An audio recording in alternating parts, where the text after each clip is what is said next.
The phone buzzed in my hand like a live wire, my mother's voice slicing through the static with the precision of a scalpel. "Emily, you're not welcome at Thanksgiving this year. You've embarrassed your sister enough. We can't have that kind of drama." Her words hung in the air of my cramped apartment, the scent of burnt coffee from my morning brew turning sour in my throat. I stood frozen by the kitchen counter, the cold tile seeping through my socks, my heart pounding as if it had been slapped. Embarrassed her. Me. After everything I'd done to protect her, to protect all of us from the truth? Fury boiled up, hot and acrid, mixing with a sharp sting of betrayal. My own parents, choosing her lies over my honesty. I wanted to scream, to shatter the phone against the wall, but instead I whispered, "Fine. Enjoy your perfect little holiday," and hung up, the silence afterward echoing like a slammed door. It started 3 weeks earlier at Sarah's engagement party. The backyard of our parents' suburban home was strung with fairy lights, the air thick with a smoky aroma of grilled burgers and the chatter of relatives I hadn't seen since last Christmas. Sarah, my younger sister by 2 years, floated through the crowd in a white sundress, her arm linked with Tom's, her boyfriend of 18 months, now fiancé. He was the picture of charm, tall with that easy smile and tousled hair that screamed trustworthy tech bro. I'd always liked him, or at least tolerated him for her sake. But that night, as I nursed a lukewarm beer on the patio, I overheard something that shattered the illusion. I was stepping out for air, away from Aunt Linda's endless questions about my single life at 32, when I caught Tom's voice from behind the shed. Low, urgent, laced with that husky tone reserved for intimacy. "I can't wait to see you again," he murmured. "Last night was incredible." Sarah's none the wiser. My stomach dropped, a cold weight plummeting through me. Peeking around the corner, I saw him on his phone. His back to me, oblivious. The woman's voice on the other end laughed softly, flirtatious. I backed away, my mind reeling, the fairy lights blurring into streaks as nausea hit. Denial hit first, maybe I'd misheard. But no, the words replayed in my head like a looped recording. Tom was cheating on Sarah. My sister, the golden child, the one who'd always gotten the breaks. The scholarships, the promotions, the doting parents. I'd spent my life in her shadow, the reliable older sibling who fixed things quietly. And now this. I couldn't let her walk into marriage blind. Heartbreak would crush her. I'd seen it before with her high school boyfriend. So the next day, I pulled her aside at brunch, the clink of silverware and hum of the diner masking our whispers. "Sarah, I need to tell you something about Tom." My voice trembled, but I pushed on, recounting what I'd heard. Her face paled, then flushed red. "You're lying," she hissed, her eyes narrowing into slits. "You're jealous, aren't you? Always have been." "Tom would never." She stood abruptly, her chair scraping the floor like nails on a chalkboard. "I can't believe you'd stoop this low." The accusation landed like a punch to the gut. Jealous of her cookie-cutter life. Maybe a flicker of resentment had always simmered there, but this wasn't about that. This was about truth. I tried to explain, but she stormed out, leaving me with the check and a table of stares. By evening, the family group chat exploded. "Mom, Emily, how could you say such things? Dad, apologize to your sister. This is her special time." Sarah had spun it masterfully, painted me as the bitter spinster sabotaging her happiness. And they bought it hook, line, and sinker. In the days that followed, isolation wrapped around me like a fog. Work at the graphic design firm became a blur of pixels and deadlines, my mind drifting to fantasies of confrontation. I'd imagine cornering Tom, forcing a confession, watching Sarah's world crumble just enough to see me as the hero. But doubt crept in. What if I was wrong? What if it was a misunderstanding? The humiliation gnawed at me, a constant itch under my skin. Nights were the worst. Lying in bed, the city sirens wailing outside my window, replaying every family slight. The time Mom praised Sarah's art school acceptance while dismissing my freelance gigs as hobbies. Dad's jokes about my independent streak, masking his disappointment.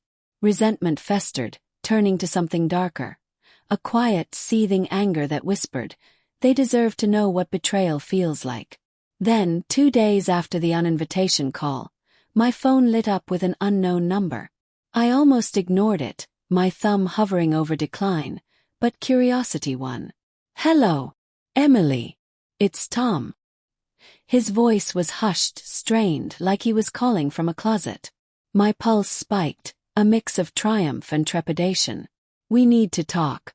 About what you heard." I gripped the phone tighter, the plastic creaking. "Oh, now you want to talk. After letting Sarah throw me under the bus. Listen, it's not what you think." He paused, and I heard a door click shut in the background. "Can we meet somewhere neutral, please?" Suspicion flared. Was this a trap? Sarah putting him up to it to extract an apology? But his tone held an edge of desperation that felt genuine. "Fine. The coffee shop on Elm Street. Tomorrow, noon." The cafe was dimly lit, the aroma of fresh espresso mingling with the damp November chill seeping through the door. Tom arrived early, hunched in a corner booth, his usual polish frayed, stubble shadowing his jaw, eyes darting like a cornered animal. He slid a manila envelope across the table as I sat. "Before you say anything, look at this." Inside were photos, grainy but unmistakable. Sarah, locked in an embrace with a man I didn't recognize outside a motel. Time-stamped texts on printouts. "Miss you already. Can't wait for next time." Sent from her phone to this stranger. My breath caught, the paper crinkling in my fist. "What the hell is this?" Tom leaned forward, his voice a whisper. "She's been cheating on me for months. With her boss, apparently. I found out last week, hired a PI to confirm." His eyes glistened, betrayal etched in every line of his face. "That call you overheard?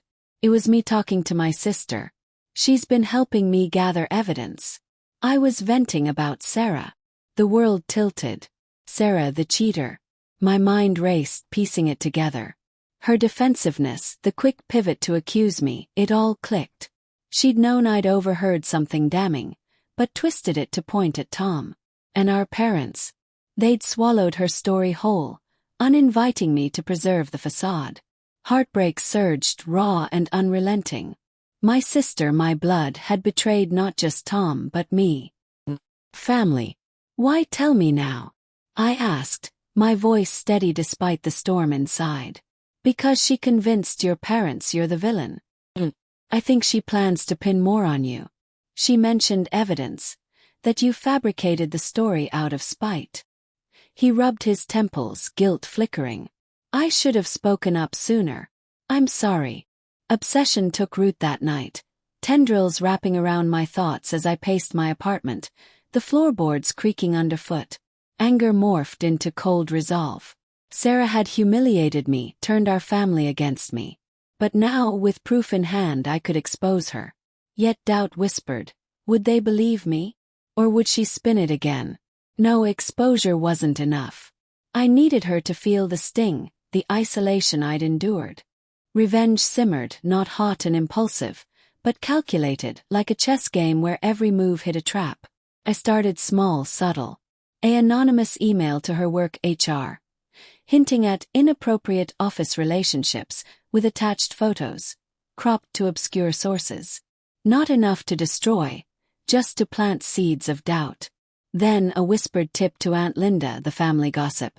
I heard Sarah's engagement might be rocky. Keep an eye out. Let the rumors fester, slow and insidious. But inner conflict clawed at me. Was this right? Sarah wasn't evil. She'd always been the pleaser, maybe driven by insecurity or thrill. And Tom, his motives. Was he using me as a pawn in his own vendetta? Guilt twisted my gut during sleepless nights, the city lights casting long shadows on my walls. Yet resentment won out. They'd chosen her lies. Now they'd reap the consequences. Thanksgiving approached, the air crisp with fallen leaves crunching underfoot. I imagined their table, turkey golden and steaming, laughter echoing, while I sat alone with takeout. The thought fueled me. I met Tom again, this time at a park bench, the wind whipping through bare branches. "What's next?" he asked, eagerness in his eyes. I smiled, masking the turmoil. "We wait. Let her squirm." As days blurred, hints emerged. Sarah's frantic calls to Mom, voice cracking about work stress. Dad's hesitant text. "Maybe we were too hasty. Come for dessert." Too late. The plan evolved in my mind. A revelation at the holiday dinner, but from afar. I'd send the envelope anonymously to the house, timed for arrival mid-meal. Watch the fallout via family chat explosions. Fear nipped at me. What if it backfired? What if they rallied around her? But obsession drowned it. This wasn't just revenge. It was justice. Poetic, painful, inevitable. The envelope arrived on Thanksgiving morning as planned. I'd paid extra for discreet delivery, imagining the doorbell's chime interrupting their pre-dinner rituals, the clatter of silverware being set, the oven's warm hum releasing scents of sage and stuffing. Inside, the photos, texts, and a note in typed font, the truth about Sarah. From someone who knows. No signature, but enough breadcrumbs to point suspicion my way if they dug. That was the risk, the thrill even. Let them wonder. I spent the day in self-imposed exile, my apartment a cocoon of dim light and muted TV parades. The takeout turkey sandwich tasted like cardboard, but adrenaline kept me sharp. My phone stayed silent at first, a torturous quiet that amplified every tick of the clock. Inner thoughts warred. This is madness. Call it off. But no, the humiliation she'd inflicted, the parents' cold dismissal, demanded balance. Resentment had hardened into resolve, cold as steel. Yet guilt lingered, a shadow. Sarah was flawed, human. Cheating stemmed from what? Boredom. Fear of commitment. And me, stooping to her level. Was I any better? By afternoon, the first crack appeared. A text from Mom. "Emily, did you send something? This is cruel." My heart raced, fingers hovering. Deny. Gloat. I typed nothing, letting silence speak. Then Sarah called, her voice a venomous hiss when I answered. "You bitch. I know it was you. How dare you? How dare I?" I cut in, calm despite the fury bubbling. "After you lied, turned everyone against me. You embarrassed yourself, Sarah. With your boss, no less." She gasped, the sound sharp as a slap. "Tom told you. That traitor." Realization dawned in her pause. "You're working with him. Does it matter?" I replied, the words tasting like victory. "The family's seeing the real you now." She hung up, but the dam broke. Dad's call followed, his baritone heavy with disappointment. Not at her, but at the mess. "Emily, if this is your doing, it's unforgivable. We're a family. A family that uninvited me." I shot back, voice cracking for the first time. "You chose her lies. Now live with the truth." The conversation devolved into accusations. His pleas for reconciliation ringing hollow. I ended it, chest heaving, the room spinning. Obsession peaked. I'd done it. Exposed her. But doubt flooded in. Had I gone too far? The moral grayness hit hard.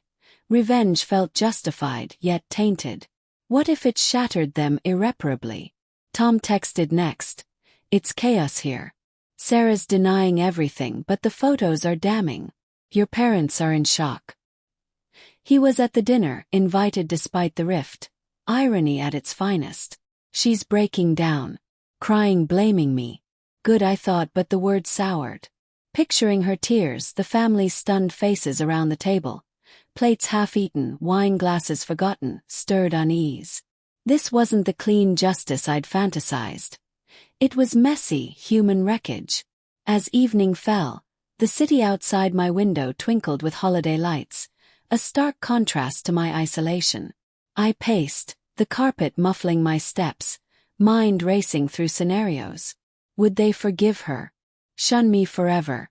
The suspense built, a slow coil tightening in my gut. Then a knock at my door, unexpected, jarring. Peering through the peephole, I saw Tom, coat dusted with snow flurries, expression grim. "What are you doing here?" I asked, opening the door a crack. The hall's fluorescent buzz hummed like tension. "We need to talk. In person." He stepped in without waiting, the cold clinging to him like regret. "Sarah's gone off the rails. After the envelope she confessed, partly. Said it was a mistake, begged forgiveness. But then she turned on me, accused me of setting it up with you." I crossed my arms, the air thick with unspoken motives. "And that's the point." His eyes met mine, layered with something new, calculation. "There's more. I didn't tell you everything." He pulled out his phone, showing a recording app. "Listen." Sarah's voice played, tinny but clear. A voicemail to him from earlier. "Tom, I know what you're doing. Teaming up with Emily to ruin me. But if you expose this, I'll tell them about your little habit. The gambling debts, the loans from my account. We're in this together, or we both go down." I froze, the revelation hitting like ice water. Tom wasn't innocent. He'd been dipping into her money, hiding addictions. "You used me," I whispered, betrayal fresh and biting. "This whole time you were playing both sides." He shrugged, guilt flickering but not dominating. "I needed leverage. Sarah was going to leave me broke. You were convenient." Hurt by her, motivated. Rage surged hot and blinding. I'd been a pawn in their toxic game. The family betrayal paled against this manipulation. But in that moment, cold resolve crystallized. They all deserved the fallout.